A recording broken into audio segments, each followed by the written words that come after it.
Hey, good evening. My name is Minister Johnny Banks Sr. I'm Executive Director of Knock at Midnight. Knock at Midnight is located at 400 West 76th Street in Suite 206. Listen, it's good to be back. We had a great show last week. I have Darius Bellinger back with me, who's the ED, the Executive Director of Chasing 23, a youth organization that works with some of the issues that are plaguing our community. Darius, welcome. I'm glad you could make it back.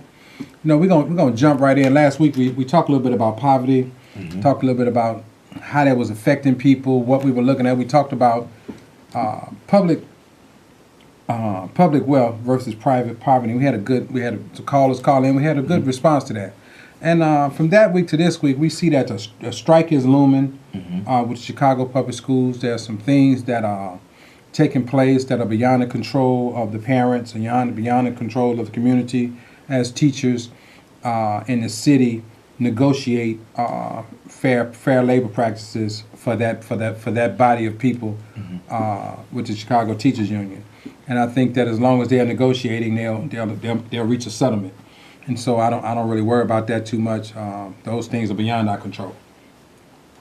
But what I do always think about, and I wanted us to kind of share with the viewing audience, and the call-in number is 312-738-1060. Please call in, because today we're going to talk a little bit about education, but we want to put a stressor on the topic by asking, what is education? And I think many of us have a different view of what it is. We've been told what it is. We've been told what should come out of it. We've been told a lot of stuff. But have we ever asked ourselves, what is education? Have you looked at your own child and made some determination about your own child in terms of that child's education? Is it the classic standard education that is put forth, or is it something else? And I think we need to start addressing that. People need to start thinking about that, and we need to start looking at that, because education, when the question comes up, well, then what is the answer? Is it go to school, graduate from high school, graduate from college, get a good job, and be happy ever after? What is that education? Is it learning a trade? Is it going into armed services? What is education? What does educate? What is it? And I think until we grasp what it is for yourself individually, your community, I think that we're going to struggle with this, because education can't be a vehicle by which somebody goes to school for 4 years and then come out saddled and burdened with debt. So it's a paid certificate with the hope that maybe you'll get a job on the other end. But in the meantime, you have this massive amount of debt.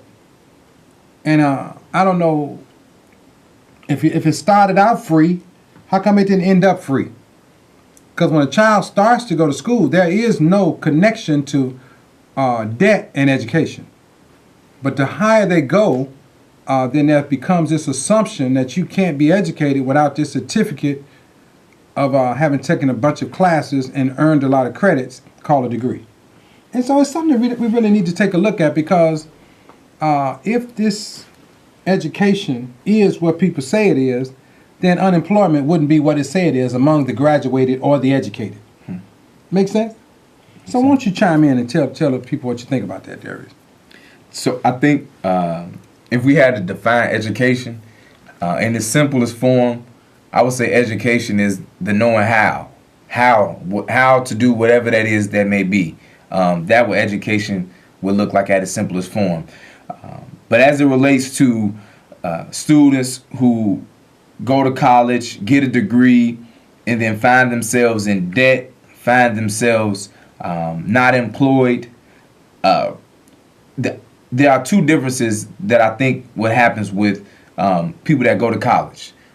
One person goes to college and establishes a social network, so when they get that degree, when they're in that stage of unemployment, they can reach to someone and say, hey, I'm looking for a job. Would you be willing to help me find a job? Mm-hmm. Most often, if you have a social network that isn't as profitable, that isn't as wealthy as if your social network is full of other unemployed people, then the chances are you won't be able to find a job in that social network. Okay. Okay. Whereas someone that goes to college, that comes from a community of entrepreneurs, from executives, from these people that already have a social network established. So one person goes in with no social network and has no one to talk to about this job. Someone else goes into this education field with the social network that they may not have established. But once they come out, they can reach to that person and say, hey, help me out. How do I get that job? How do I move around?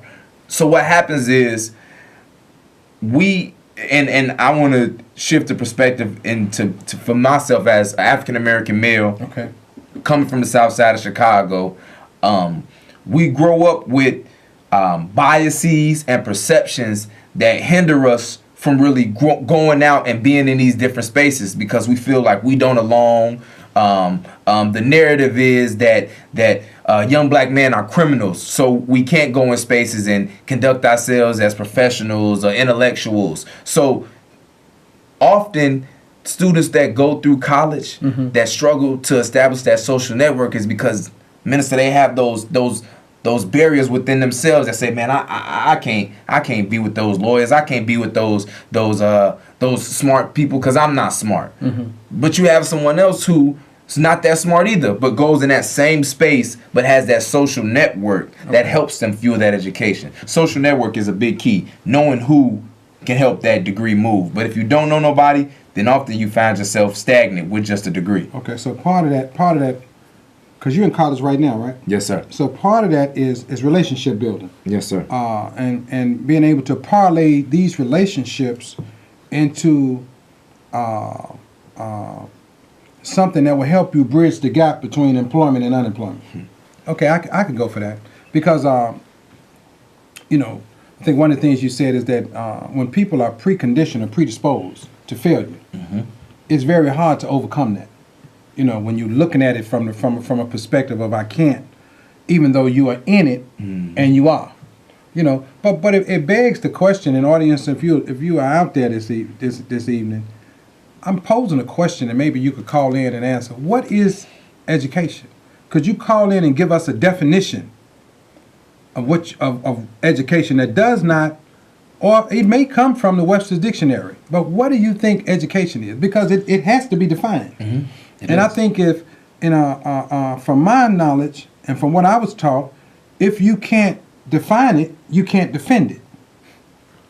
And so most of us are have no defense when it comes to certain vernacular around what we say something is. We're participating in it. It's like we'll take home. A home should have certain characteristics. Not only does it have two people, and these two people are family, and they can add to that. Most people think family is a mother, father, and a child. No, family is two people. You add to your family, because when a person gets pregnant, they add to the family. But once these two people come together, they're called family. You add to the family called children. Most people don't even know that. They really think you got to have a child to have a family. You don't. When two people come together and they're having a covenant relationship, that relationship then makes them family. And when children are created into this union, then this now becomes a child as an addition to the family. Just like you got a house and you add a room to the house, it's an addition to the house. It's not the house. And it's the same thing with family. So when we start talking about home, a home is a place where a person should be able to rest, work, study, and get some nutrition and health. That's all you can do in a home. When you come out of the world, and you come out of all the things that go on this earth, when you get home, you should be able to rest. There should not be a lot of chaos and confusion. People should be able to study, which means there should be time for whether it's homework, whether it's time for research, whatever you would do inside the house to develop your mind. And people should be able to get some nutrition and health and get some work done. That's called a home. When those characteristics are not first and foremost, people struggle. And so education comes in so many varied forms that we have to ask ourselves, And we have to pose the question, what is it? Because you have a college degree, are you educated? Or do you have a certificate of possible employment? Now, which one is it? Because you have a degree, nobody walks around and say that you educated. They say you got a degree. So I paid for my degree, but did I learn anything? Did I develop myself and did I develop my mind? Did I develop some tools by which I could then care for myself and others? That's real. That's right. And so we have to take a look at that, because we're struggling with it in all sectors of life. It's a struggle, and I think it's really something that we don't, because it's an assumption. You said something a minute ago about, and I wanted you to expand on it, how it is assumed that the African American male is criminal. And if you could kind of expand on that, what do you mean by that? Well, based on perception, based on the narrative that get placed out in mainstream media, and we could even pay attention to when the war on drugs came about. When the war on drugs came about, and there was this narrative that black men were these drug dealers who were super predators, is what they call the young ones, super predators. So there has been, for decades and decades on end, Minister, from the birth of a nation, and I'm not talking about the one that just came out. I'm talking about the D.W. Griffith, Birth of a Nation. Okay. It has constantly been embedded to Americans, and not just Americans, but people across the country, that African American males are criminals, right? So what's happened is we've come into this country, been given an identity, and now the mass majority of us accept that identity. Yeah. Growing up, that's just what we assume that we're supposed to be. Okay, well, on TV, the white man is the doctor, the Middle Eastern man is a scientist, and the black guy is the drug dealer, the drug pusher. So these images have been placed in our mind, and I would even assume that can be a form of education. Education through visuals, these visuals that come into our mind, that we hold on to, that we believe, and that we carry out. We carry out. And so what's happened, that mainstream belief, which was created to divide people, to say, hey, we're gonna act a certain way towards these group of people because they're bad. So we want you to see how bad they are. Right. When we do bad to them, it's justified. And now this group of people that have been done wrong for a reason that they don't really understand, a multi-billion-dollar industry that they never understood, now they have conformed to that belief. Have conformed to that belief. And it's really something. I think when you told me about that we was going to talk about this topic, education today, I tried to really gather my thoughts, and I found something that was really powerful. And it's by Frederick Douglass. And this was his address in Washington, D.C. And he says, a little learning, indeed, may be a dangerous thing, but the want of learning is a calamity to any people. A little learning may be a dangerous thing, just a little bit. If we start to educate ourselves in just the littlest thing, minister, and it could be just knowing screws to the best of your ability. Knowing screws can take you far if you were expertise at it. Absolutely. But what happens is the calamity, the want to learn is what hinders us from growing and really taking in this education. Because what we can't do, we can't let anyone educate us. We have to go find that education for ourselves. Right. And let me give you an analogy, because knowledge and needed education is not hidden. From a theological perspective, if you went to the Bible in the book of Matthew, the disciples who were chosen asked the question, will you teach me how to pray? It's asked a simple question because they didn't know. They didn't know. But they sought it. Yeah. Most of us acquiesce like we know, but we never ask the question, will you teach me how? And since we got so many people that think they know, the average person that you hear praying does not pray, Our Father, which art in heaven. Because the teacher said, when you pray like this. You see what I'm saying? And so we move away from the teaching or the educational part because we think we know. And the fact of the matter is we're not doing anything based on that body of knowledge or based on that reality of what was said, how you should do it. Now, if you are a believer, and many people claim they are, this is where this thing this education goes crazy because we miseducate people. Carter G. Woodson has a book, The Miseducation of the Negro. Well, this miseducation don't only come from other people, it come from us too. Because we will not follow what's been taught. So in essence, what we have is when people are not educated, people don't acquiesce to education, people don't want to be educated, people don't think they need to be educated, then we have these strange looking realities that we're faced with characterless community that housing characterless people. You know what I'm saying? And so that's our struggle. So we're talking about the need for understanding and knowing education. Because if I could gave a definition, and education is to activate that knowledge that's implanted in a person, it's already there. The teacher comes up and cultivates the information sufficiently so the person could achieve the purpose for which they were created. Now, everybody that's born should have been born for a reason, not because somebody wasn't protecting themselves. So you say now, education, to activate that knowledge which is already in the person, it's already there. Everything you need is already in you. What you need now is somebody to cultivate what's in you. The seed has already been planted. Now I'm just a farmer now, and I'm removing stuff that hinders your ability to learn. That's called being a parent. So I'm gonna make sure that the outside influences and the outside distraction don't hinder your ability to go to a school, sit down, learn to read, write, and develop language by which you can be where I created you to be. When I brought you into this world, your mother and I agreed that you would be X. You feel me? That's real. That's called intent. That's called intentional. That's called people who are saying we are bringing a child forth for this reason. And for these reasons, this child will become X. And in order for that child to reach X, we need to do these things. That doesn't happen.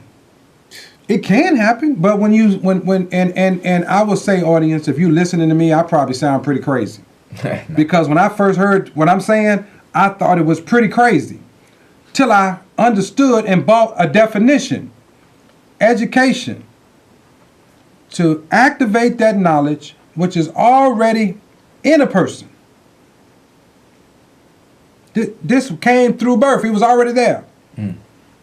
My job, I'm a cultivator. They gave me a title called parent. I'm to cultivate what's in this child, my child, sufficiently, which means I can't be drunk. I can't go to the penitentiary. I can't not work. I cannot not be a provider because I have to sufficiently, because anything insufficient rears the child deficient. Wow. Yeah. So the person can achieve the purpose for which they was created. Now this is the key. The last part is the key. The purpose for which you were created. That's real. So you have to ask yourself, or if the average child went and asked their parent, "Mama, why you have me?" She can't answer the question. "Dad, why did you have me? Why you get Mama pregnant so I could be here?" Most people still walking around now want to know what their purpose. Think about it. How many people you know in your age group? How many people I know in my age group are still looking for something that makes sense to them about why they on earth? And it's because they did not get an education. And that purpose of education, I think we was talking about this earlier, why it's important to have the right people around you that will teach you, because what we talked about this earlier, the role of a church. The church can help you find your purpose in something higher, because the church believes in a higher being. There you go. So we have to get into a space where we are holding our leaders accountable to make sure that they are helping us to be all who we are called to be. Just how you help me, you see things in me at a young age that you say, okay, he got that in him, but I'm gonna help him pull it out. We have to have that same thing in the roles of our churches as well. Absolutely. Pulling that purpose up out of us so that we can really be who we're called to be. This topic of education is powerful, powerful.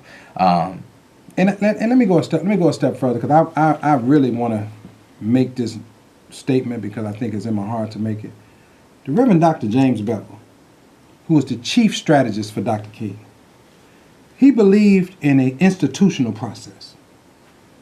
All the time I spent with him, all he talked about was this institutional process and the education that can be extrapolated from it if people took it serious. And he always talked about how science and religion went hand in hand. Mm-hmm. And he talked about 3 questions. You need the answer to 3 questions around these institutions. And if you got the answer, it will catapult you forward into meeting your purpose. And those 3 questions was, what is a church? Why is a church? How does it work? And audience, I want you to listen to this.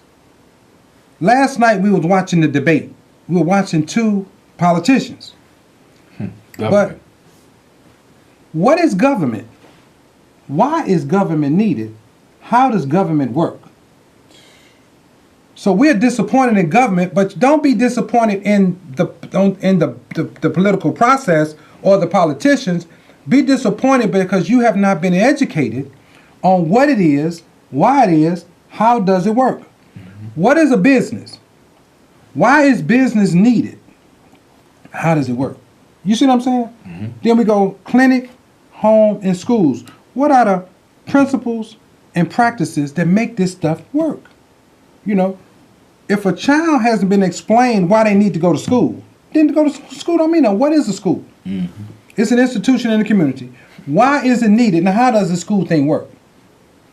You see what I'm saying? Mm-hmm. Well, that stuff, since it was given to me, it was given to the person that taught it to me, and it can be given to anybody else. And the sad part about it is we have people walking around with bodies of knowledge, and they die with the knowledge. Mm-hmm. Somebody have to give this knowledge to the next generation, and hopefully they can take it further than the ones before them. Because most bodies of knowledge, Darius, are ahead of their time. The people that have it are not the ones to carry it forward because they are visionaries. Reverend Bevel was a visionary. His body of knowledge was ahead of his time. This body of knowledge is ripe to be used right now. It's perfect for right now because education as we see it, and I'm not going to say as we know it, but as we see it, is not working for the entire population of America. It hasn't. It hasn't. I always ask myself, now I'm a student at UIC, I'm a public policy major, social science major, and growing up, it must have just been fate. Social studies was one of my interest subjects. Mm-hmm. People always ask me why. But when I think back to the role of education and how education played in social studies on a day like today, mm-hmm. on Columbus Day, I was thinking, Minister, what would they educate me on? Because they didn't educate me on my role, my place as an African American in this country. Mm-hmm. I was taught slavery, civil rights, Obama. Mm. And it was before Obama. It was slavery, civil rights, President Clinton, it's all fine. Mm-hmm. To now, when I search for that education, I'm understanding more and more and more. So it's so much power in education because once I figured out what was done before me, it really empowered me to go ahead and do some things in front of me. Yeah. It really did. Listen, as always, this time goes so fast, Darius, man. Thank you, man. You bring a great energy to the shows, bring great energy to what we are doing. Thank you. Even though anybody didn't call, we pray that you were just listening. Listen, our time is up, and as always, remember that in the darkest hour, truth and knowledge is the way. Good night, and God bless you. See you all.